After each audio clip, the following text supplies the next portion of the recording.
AK క్రియేషన్స్కి స్వాగతం. ఈరోజు మనం ఏం రెసిపీ తయారు చేసుకుంటున్నాము, ఏం రెసిపీ చేస్తున్నామంటే చింతకూర పులిహోర తయారు చేస్తున్నాను.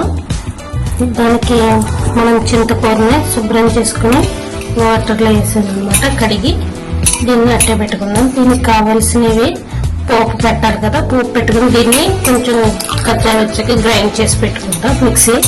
ఓకే ఫ్రెండ్స్,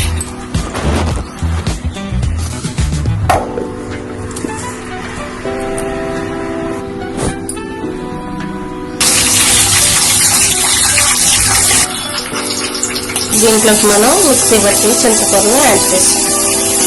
తర్వాత కొంచెం సాల్ట్ కూడా వేద్దాం.